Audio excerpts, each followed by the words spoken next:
बुलढाणा जिल्ह्यातील काही भागांमधील नागरिकांच्या डोक्यावरील केस गळण्याचा आणि टक्कल पडण्याचा धक्कादायक प्रकार उघडकीस आला होता आणि एकूणच या प्रकारामुळे संपूर्ण देशभरात खळबळ निर्माण झाली होती.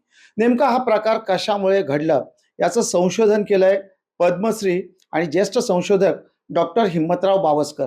ते आता लोकशाही सोबत आहेत. आपण त्यांच्याकडनं घेणार आहोत. लोकशाहीमध्ये आपलं सर्वात आधी स्वागत आहे. डॉक्टर साहेब, आपण बुलढाणाला गेला होतात. कशा पद्धतीने संशोधन केलं आणि याच्या मागचं काय कारण समोर आलंय? हे बघा, बुलढाणा इथून 700 किलोमीटरवर आहे आणि 700 किलोमीटर बुलढाण्यापासून 100 किलोमीटर ते गाव आहे. मला काय याच्यामध्ये न्यूजमध्ये बातमी ऐकली मी.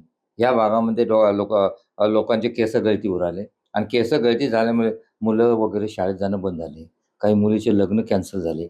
यामुळे इट बिकम सोशल स्टिग्मा. म्हणून मी ठरवलं की आता तिथे जायचं आणि तिथे गेल्यानंतर 18 गावं इथे.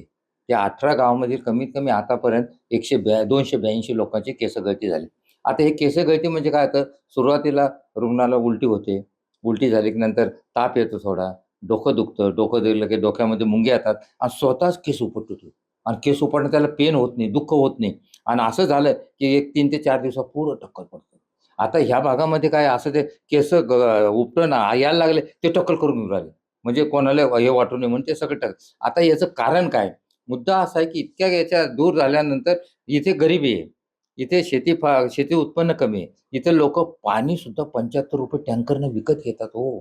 आज सुद्धा त्या बोंडगावला इंटरव्ह्यू घेतला. एक बाई सांगत होती, "डॉक्टर साहेब, आम्ही ₹75 टँकर दर आठवड्याला ₹75 टँकर घेऊन पडतो आणि तिथं पाऊस जास्त पडत नाही, पीक जास्त होत नाही." त्यामुळे हे सर्व गरीब लोकं रेशनवर अवलंबून आहे आणि रेशनचे गहू ते खातात. आणि त्याच्यानंतर हे जे सगळ्या गावामध्ये रेशनचे गहू खातात. आता हे रेशनचे गहू खाल्ल्यामुळे त्यांना उलटी झाली, हे सगळं झालं. मग आम्ही काय केलं, तिथले लघवी, त्यांचं रक्त, त्याच्यानंतर केस, नंतर त्या भागामधला असलेला कोळसा, माती आणि तिथे पिकणारा गहू, त्या भागात पिकणारा गहू तो आणला आणि नंतर तिथून सनी रेशन दुकानाचे गहू आणले. रेशनमधले दुकानाचे व्हेरी सॅम्पल आहे.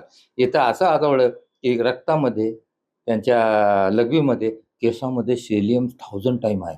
1000 पटीनं जास्त निघालं. तसेच रेशनच्या गावामध्ये सेलियम निघालं. रेशनचे गहू धुवून काढले परत. धुतलेल्या रेशनच्या गावामध्ये सुद्धा सेलियम तेवढं आहे. म्हणजे कंटॅमिनेटेड बाहेरून झालेलं नाही. आणि तिथे जो गहू पिकत होता, जे काही सॅम्पल तिथल्या गव्हात सेलियम नाही. म्हणजे सेलियम आलं कुठून? रेशनच्या गव्हातून. आता त्याच्यानंतर आम्ही विषय लावलं की हे रेशनचे गहू कुठून येतात? त्याचा मग नंतर पुढचं संशोधन, हे रेशनचे गहू आले कुठून? मग तिथला पोत्याचा फोटो बोलवला मी इथे आल्यानंतर. कारण इतक्या दूर परत कोण जाणार? मी 7-8 गेलो. त्यावेळेस 32 पेशंट तपासले. नंतर सगळं अभ्यास केला आणि हे रेशन त्या पोत्यावर होतं पंजाब आणि हरियाणा. आता हे पंजाबमध्ये आल्यानंतर मग पुढचा स्टडी केला, की पंजाबमध्ये काय होतं? तर पंजाबमध्ये सेलियम टॉक्सिटी आहे.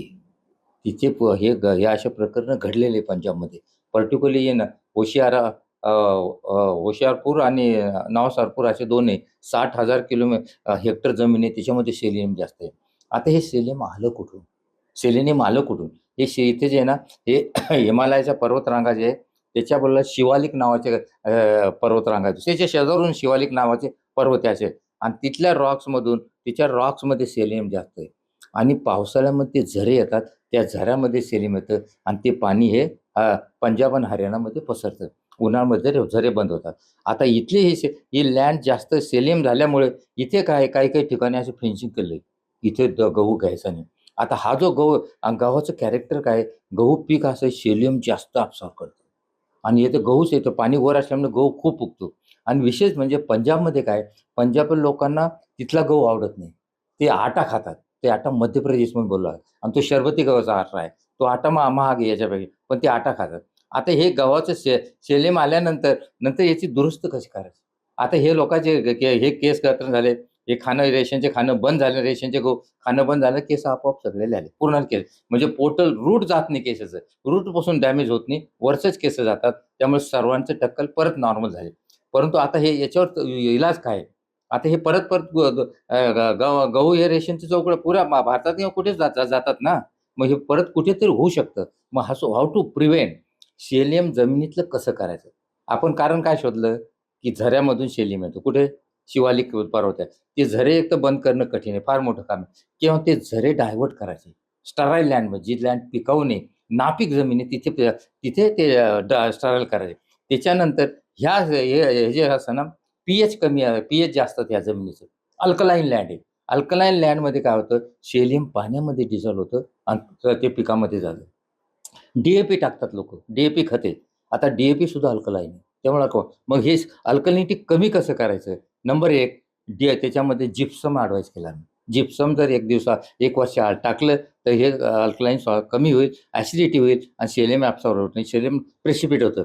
नंतर इथे फॉस्फेट जास्त आहे. फॉस्फेट जास्त असल्यामुळे काय होतं, झिंक लेव्हल बी कमी होऊन जाते. आता हे जर केलं, याच्यानंतर असलेलं सेलियम कसं आहे त्याचं काय करायचं? त्याच्यामध्ये त्यांना कॅनॉलचं वॉटर दिलं गेलं पाहिजे.